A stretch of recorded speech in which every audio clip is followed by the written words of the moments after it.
Je m'appelle Coach Denis Romoredo. Je vais vous amener, vous conduire dans cette section sur les affaires de l'exploitation aujourd'hui. Alors, l'exploitation est l'une des activités les plus agréables, lucratives et génératrices d'argent, de revenus que j'ai connues. Et si seulement j'avais su cela dès le départ où j'avais débuté mes affaires dans l'importation e-commerce, oh mon Dieu, je ne serais pas à ce niveau. Non, mais je suis reconnaissant j'ai fait grâce à cette activité. Si vous l'avez su et vous connaissez, vous avez les mêmes informations que moi, vous n'aurez pas à hésiter à me joindre dans cette activité lucrative. C'est parce que aussi l'exploitation est un secteur que beaucoup de gens ne connaissent pas et la plupart de ceux qui connaissent ce secteur ne veulent pas que d'autres personnes le sachent. Donc, le peu qu'ils savent cette information gardent seulement cette information pour eux. Mais c'est un commerce où vous pouvez acheter quelque chose et faire un bénéfice de 100, 200 et à 300% pour de vrai. Et si vous pouvez simplement aller sur les sites comme Amazon, Alibaba, rechercher foufou. Allez voir le prix du foufou sur cette plateforme. Le foufou de 300 grammes, ce que nous pouvons avoir ici en Afrique, à 500 francs, 1500 francs, disons, parce que les choses deviennent un peu plus chères, on peut amener ça à 1500, disons une équivalence de 2,5 $. Et la différence, c'est que c'est je vais vous montrer la différence entre le prix local que nous vendons ici et le prix international de foufou. Alors, les foufous sur cette plateforme sont vendus à moins de 40 $. Pas moins de 40 $. Donc, localement, 2,5. International sur l'international, 40 $. Imaginez que vous soyez celui qui exporte ce genre de produits. Beaucoup de gens ne le savent pas. Et ceux qui le savent vous donneront toujours des excuses comme quoi il faut, pour exporter, il faut avoir beaucoup d'argent pour lancer dans l'exportation, il y a beaucoup de risques ou quoi que ce soit d'autre, des raisons. Des raisons. Bien sûr, oui, dans tout ce qui concerne la vie, y compris cette respiration que je suis en train de respirer, que nous respirons, il y a toujours des risques. Nous dormons, il y a toujours, nous sortons le matin pour aller au travail, prendre de bus, prendre de moto, c'est du risque. Même c'est du risque. Lorsque nous mangeons, c'est du risque. Donc, nous ne savons pas, peut-être cette tête nourriture va endommager ou bien c'est empoisonné ou quoi que ce soit. Donc, il y a des risques dans tout. Il n'y a donc rien dans la vie qu'il n'y a pas de risque. Et plus le risque est élevé, plus le profit est élevé. Je suis donc ici pour vous encourager, si vous voulez vraiment enrichir votre compte bancaire, enrichir votre vie, agrémenter et pimenter afin de réussir mieux que ce que vous êtes aujourd'hui. L'exportation est la voie à suivre. Commençons par alors ce qu'est l'exportation. Alors, l'exportation, c'est comme un commerce international. Commerce d'un pays à un autre.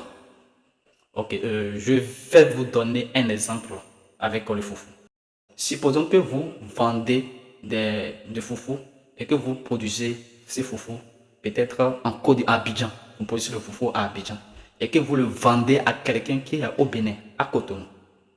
Vous êtes un exportateur que vous le vendez peut-être à Tchéké, je prends la Tchéké, vous êtes en Côte d'Ivoire, vous êtes producteur de la Tchéké, vous vendez, vous exportez au Burkina, vous vendez à quelqu'un qui est au Burkina, quelqu'un qui est à Cotonou, quelqu'un qui est au Cameroun, à Douala et autres. Vous exportez. Donc vous êtes un exportateur. Vous êtes exportateur de quoi? Exportateur de d'Atcheke. L'exportation ne se limite pas seulement aux produits. L'exportation peut aller jusqu'aux services. Si vous exportez vos services, je prends par exemple, vous êtes un comptable, vous êtes architecte, vous êtes ingénieur, vous êtes consultant, vous êtes médecin. Quel que soit le service que vous produisez, que vous avez, que vous fournissez, rendez ce service à l'étranger ou à un étranger qui réside dans un autre pays, vous êtes un exportateur. Si vous êtes agriculteur et que vous cultivez ou que vous produisez une récolte et que vous l'exportez vers un autre pays, vous êtes exportateur. Si je prends l'exemple des Béninois qui sont dans la construction, les maçons, les menuisiers, qui partent ailleurs, c'est-à-dire qui fournissent leurs services au Nigeria, au Niger, au Burkina, ils font de l'exportation de leurs services. Donc en gros, la différence est que ceux qui vendent localement, ils achètent ça localement et vendent leurs produits localement. Donc, ce sont des commerçants locaux. Vous qui achetez localement et vous le vendez à l'international, vous êtes une entreprise internationale. Pas au courant, vous êtes une entreprise exportatrice. En fait, vous êtes exportateur. Donc, vous voulez être exportateur maintenant. Alors, allons-y. Quels sont les types d'exportation? Alors, si vous me suivez, j'aimerais que vous commentez.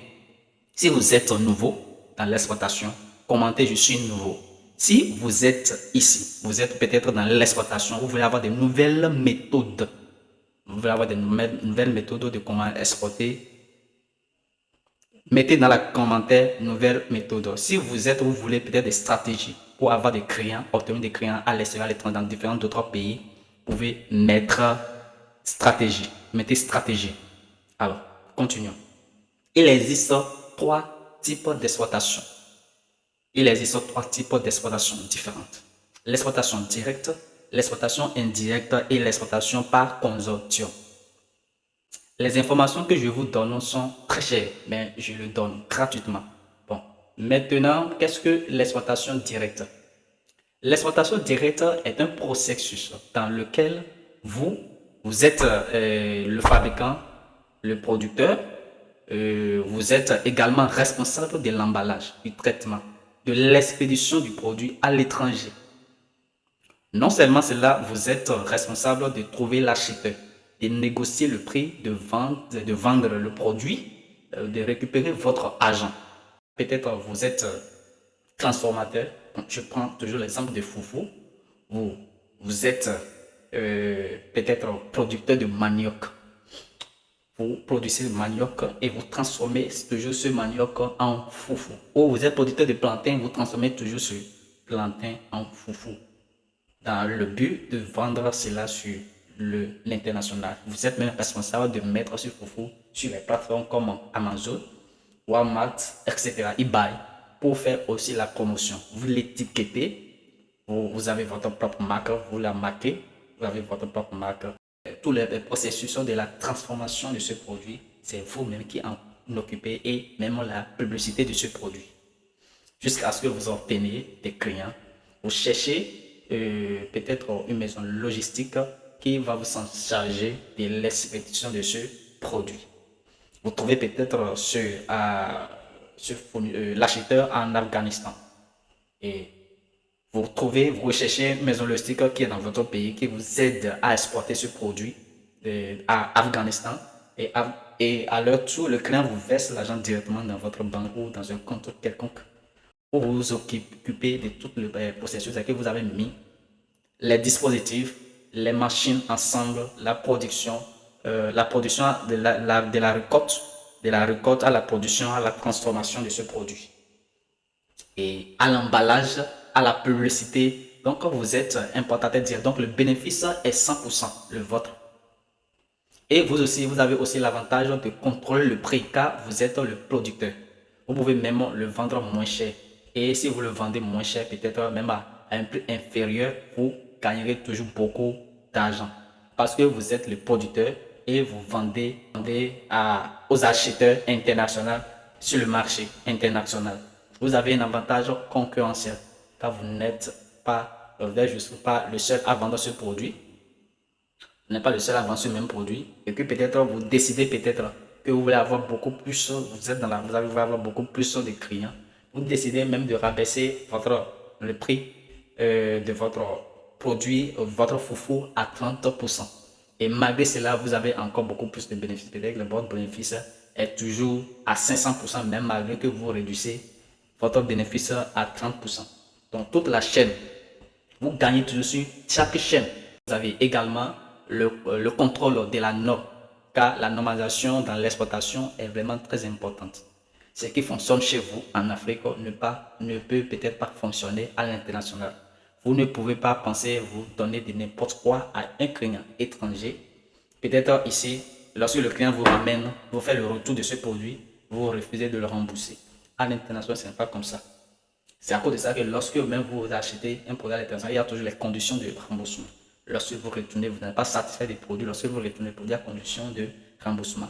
Ce n'est pas comme ici en Afrique lorsqu'on vient vers vous. Donc, surtout la norme de production, vous devez mettre la norme de production, la normalisation de production. Maintenir la norme n'est même pas seulement parce que vous devez éviter les remboursements, mais il s'agit de fidéliser votre client. On a une dame au Nigeria, à Lagos ici, elle a ouvert son restaurant rien que pour exporter ses produits, et ses plats plutôt. Elle exporte, elle prépare, elle met dans le congélateur. Lorsque ça finit de congeler, c'est-à-dire elle prépare la sauce congelée, elle congèle ça et elle envoie au Royaume-Uni aux étudiants qui sont là-bas, les étudiants qui sont là-bas, qui n'ont pas le temps de préparer. Donc elle s'en sert de son restauration, de sa restauration, et c'est ce qu'elle fait. Et chaque mois, elle exporte une grande quantité de sauce, de foufou, donc typiquement dans la restauration. Si vous êtes bon dans la restauration, cette formation est aussi faite pour vous. Donc, c'était les avantages de l'exportation, d'un exportateur direct, donc l'exportation directe. Donc, vous avez donc l'avantage de contrôler le prix, de maintenir le niveau de qualité. L'inconvénient est la question de la maintenance. La demande du marché peut avoir un impact sur vous et par conséquent sur le coût du produit que vous vendez. Vous devez maintenant savoir comment vous adapter au thème du prix. Voilà. Parfois, voilà ce que je peux penser des inconvénients d'un importateur direct. Maintenant que j'ai parlé d'exportateur direct, il vous reste plus qu'une chose à penser. Qui êtes-vous? Est-ce que vous voulez être plutôt un importateur direct? Êtes-vous un producteur, un fabricant, un agriculteur, un prestataire de services? Si vous êtes le nom de ce que je viens de mentionner, alors l'exportation directe est une bonne chose pour vous. Si vous ne l'êtes pas ou vous ne voulez pas être un importateur direct ou une importatrice directe, il existe d'autres options que j'appellerai exportation indirecte.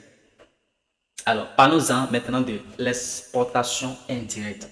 L'exportation indirecte est un processus par lequel deux entités, deux individus ou deux entreprises s'associent pour atteindre un objectif.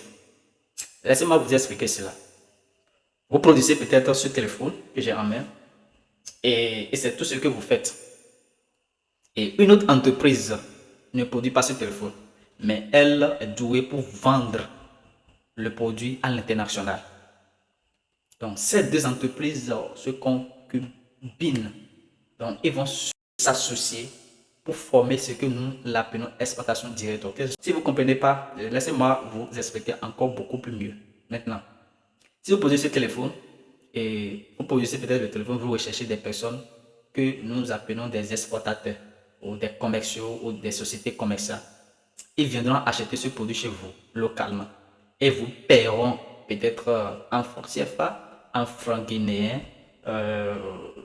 en francs congolais.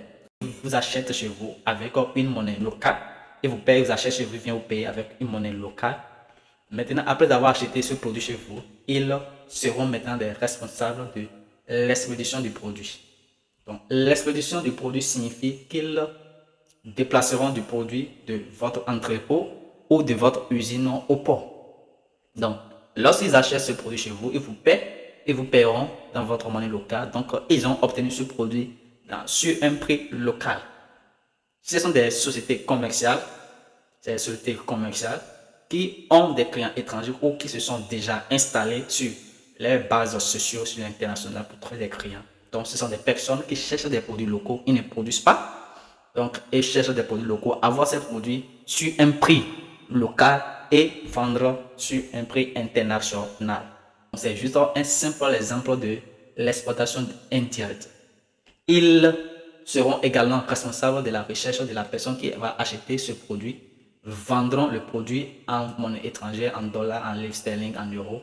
Et vous gagnez juste en monnaie locale, peut-être en francs CFA, en francs congolais, en francs guinéens. Eux, ils gagnent plutôt en dollars, en monnaie étrangère. Vous êtes tous des bénéficiaires. Donc tout le monde est content. C'est une exploitation indirecte. Si l'exploitation est indirecte aussi, c'est parce que qu'en tant que producteur, vous avez compris votre valeur. Vous avez compris où se situe votre force. Et c'est là que réside votre avantage.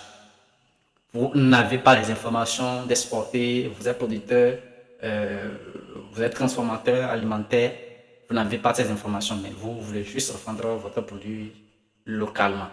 Donc, toujours, cela rentre toujours dans votre avantage. vous pouvez s'associer, chercher localement ces entreprises qui vous savez que vous produisez un produit de bonne qualité. Vous trouvez ces affaires commerciales qui peuvent vous aider. C'est un partenariat. Et il y a ce qu'on appelle Memorandum of Association. Donc un contrat entre vous et la société commerciale. Alors, peut-être que vous ne pouvez pas gérer la société et le secteur de l'exploitation. Vous pouvez donc vous concentrer et avoir plus de connaissances dans le savoir-faire technique de votre production et de votre produit. Donc, l'exploitation tout en comprenant le savoir-faire technique également dans le processus d'exploitation. De cette façon, tout le monde est content et cela se passe à deux manières. Vous pouvez trouver un arrangement. Alors, l'arrangement, dans ce que je vais parler, supposons que vous êtes la société A et le nom de la société B peut-être est Denshi Global. Vous me contactez que M. Denis, je suis un producteur de tel produit, de ce produit particulier. Je peux vous produire ou je peux vous fournir tel produit.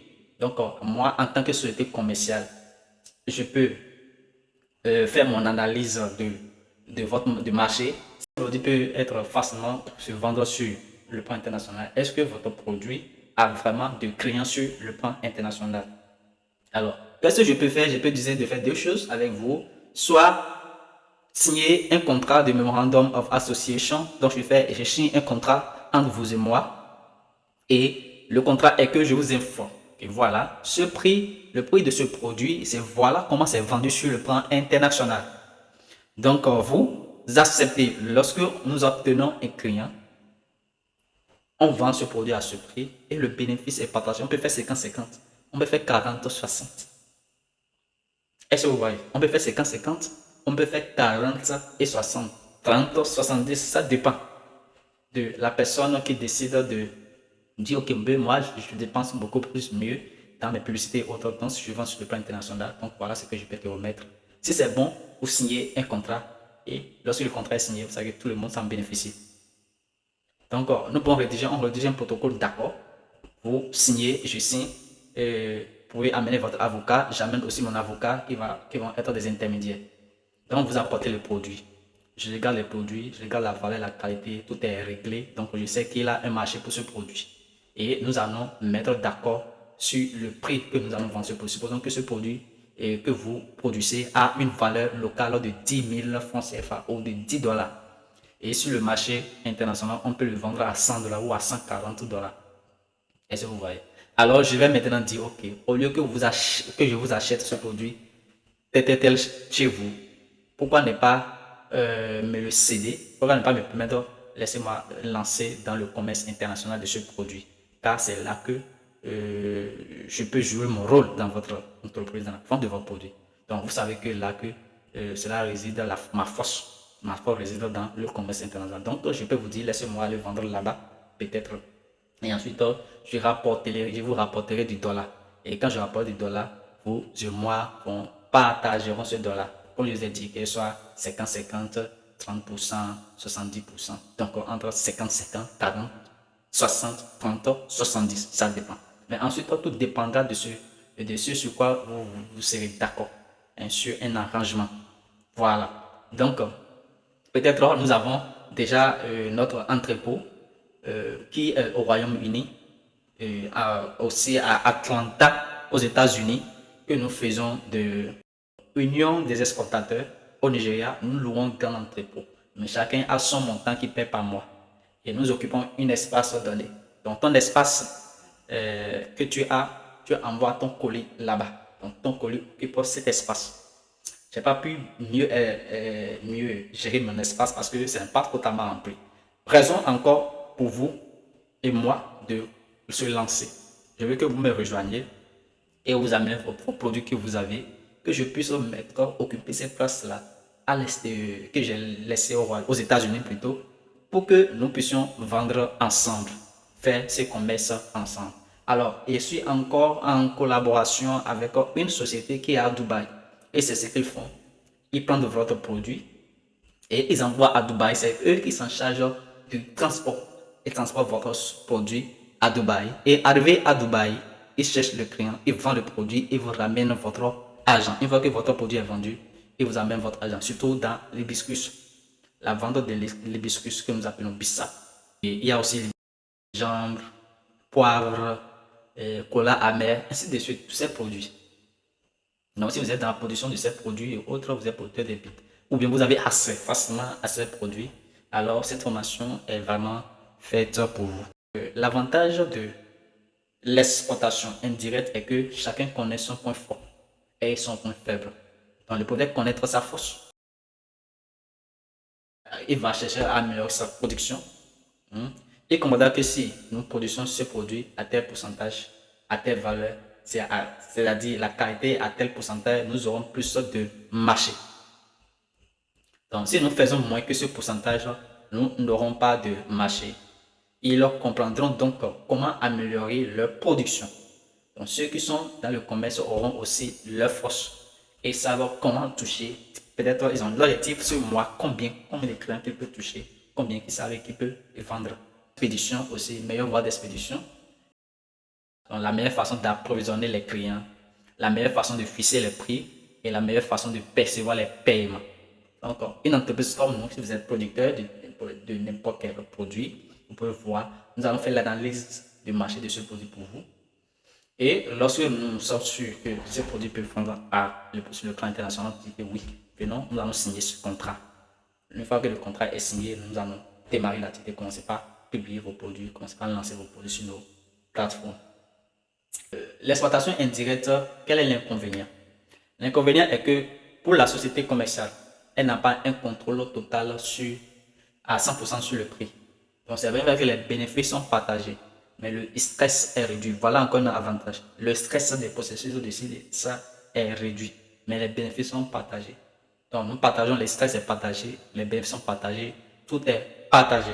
Donc, en tant qu'une entreprise commerciale, quelle est la majorité d'entre vous? Avez-vous une entreprise qui la transformation plutôt de la transformation de la farine de manioc, la farine d'haricot, la farine de plantain? Actuellement, je suis en production. Nous avons pris un espace que nous sommes en production sur quelques hectares de manioc. Et c'était a été une demande et que nous voulons faire l'exercice pour voir est-ce que ça va réellement marcher. Et si la terre vraiment peut nous donner la qualité de manioc que nos clients sont rechercher. Donc si ça marche, je deviens encore désormais un producteur de manioc. Donc comme moi, je vous ai dit, sommes comme Deshi Global Service et aussi la coopérative Afrixi. Voilà notre exercice, nous pouvons vous aider dans la recherche et l'analyse de votre produit. Nous recherchons le client pour votre produit, nous expédions, nous prenons votre produit, nous expédions votre produit dans notre entrepôt, qui sont dans les différents pays. On peut choisir que ce produit maintenant, c'est aux USA qu'on peut trouver le marché. Ce produit, c'est au Royaume-Uni qu'on peut trouver le marché. Ce produit, c'est en France qu'on peut trouver le marché. C'est en Belgique qu'on peut trouver le marché. C'est à Dubaï qu'on peut trouver le marché de ce produit. Alors, deuxième inconvénient de l'exploitation indirecte est aussi celui de la qualité. En tant qu'entreprise commerciale, société de négoce, vous ne fabriquez pas le produit. Donc, une autre entreprise fabrique ce produit. Vous n'avez pas un contrôle total sur la qualité de ce qu'elle produit, cette entreprise produit. Et c'est un autre inconvénient. Troisième inconvénient est que vous n'obtenez pas 100% car le producteur a fait retirer son propre bénéfice. Et si vous avez un protocole d'accord qui vous permet de réaliser un pourcentage de profit, vous comprenez bien que vous ne réalisez pas un bénéfice de 100%. Donc, c'est donc l'inconvénient de l'exploitation directe. Alors, voilà que j'ai parlé déjà de l'exploitation directe. Alors, où vous êtes maintenant? Est-ce que vous êtes un producteur? Êtes-vous une société commerciale? Avez-vous un site web? Avez-vous une page Facebook, Instagram, LinkedIn? Vous êtes une société commerciale. Et c'est ainsi que j'ai commencé aussi à mes premières commandes, mes premières exploitations. J'étais comme un commercial, un courtier en l'occurrence. J'étais comme un courtier qui aidait les gens ici au Nigeria à avoir des clients pour leurs produits. Et j'avais essayé, c'était mon premier. Je parlerai de ceci à la fin. Qui suis-je? je parlais de cela à la fin. J'aimerais que vous suivez bien. Et qui sera votre coach à cette formation avancée sur les affaires de l'exploitation. Donc, c'est comme ça que j'ai eu mes premiers pourcentages, mes premières commissions sur l'exploitation, qui était quelque chose de $500. Donc, beaucoup de gens le font. Et vous aussi pouvez décider de le faire, de le devenir. Si vous maîtrisez, suivez cette formation de savoir comment obtenir les clients, faire l'analyse de produits, tel produit où je peux trouver l'acheteur de tel produit. En tout cas, toutes ces choses, l'analyse de produits, fixation de prix international, comment faire toutes ces choses dans la formation. Si vous avez toutes ces informations, vous pouvez décider désormais de s'installer, d'avoir une société enregistrée, peut-être qui s'occupe de la commercialisation sur le plan international des produits locaux africains. Si vous êtes aussi producteur ou vous souhaitez devenir une société commerciale d'exploitation indirecte, maintenant que je vous ai expliqué cela, j'espère que vous avez compris. Si vous pensez toujours qu'il sera encore difficile pour vous, coûteux d'être un exploitateur indirect, il existe encore un autre type d'exploitation appelé exploitation consortium. Peut-être vous ne voulez pas être, vous pensez que peut-être ça va vous dépenser beaucoup de temps, beaucoup d'argent ou investir dans exploitation directe ou exploitation indirecte. Ne vous en faites pas. Il y a encore un autre choix pour vous. Nous allons parler maintenant de l'exploitation en consortium. Consortium exploitation, qui est le troisième type d'exploitation. Alors, consortium exploitation, l'exploitation consortium est très simple. C'est un type d'exploitation dans lequel vous et de nombreuses autres personnes ou entreprises réunissent pour mettre en place un projet. Donc, vous mettez un projet en place. Et ouais, ok, laissez-moi vous expliquer. Si vous que vous vouliez exporter gingembre et que vous vouliez exporter un conteneur peut-être de gingembre ou un conteneur de 40 pieds de gingembre et que vous n'avez pas tous la force, la capacité de le faire. Alors, chacun d'entre vous, disons maintenant 10, j'amène 10 kg ou 10 tonnes ou 20 tonnes et vous rassemblez. Chacun amène ce qu'il a. Celui-ci apporte pour lui, celui-ci apportera pour lui et vous rassemblez tous ces conteneurs ensemble de 40 pieds de gingembre et vous l'exportez. Se réunir pour faire avancer un projet particulier à l'exporter, c'est ce qu'on appelle le consortium. C'est-à-dire, vous rassemblez, comme aussi dans notre coopérative, nous faisons ce qu'on appelle le consortium. Principalement dans Africi, le scope Africi, nous faisons ce qu'on appelle le consortium. Donc, le consortium permet à chaque différent exploitateur, lorsqu'il y a une demande d'un produit particulier et quelqu'un ne peut pas fournir tout ce produit, nous rassemblons ensemble pour exporter. Est-ce que vous voyez? Nous rassemblons ensemble, ok, chacun amène ceci, celui-ci amène pour lui, rassemblons ensemble et nous l'exportons. Maintenant, se réunir pour faire avancer un projet particulier à l'exporter, c'est ce qu'on appelle un consortium. Et c'est ce que la société que vous avez dit fait. Et aussi ce que j'ai fait avec mes étudiants qui apprennent dans mon programme de mentorat. Car j'enseigne comme je vous enseigne. Ici, comment exporter. J'enseigne également à mes apprenants dans le programme de mentorat, non seulement comment exporter, mais aussi comment vendre. Maintenant, comme il ne s'agit pas d'un système de gain rapide, c'est quelque chose qui nécessite un processus. C'est quelque chose qui est un processus. Et si vous allez patienter, mettre ce système, ce processus en place, je vous promets, les dollars, la monnaie étrangère va commencer à couler dans votre compte bancaire.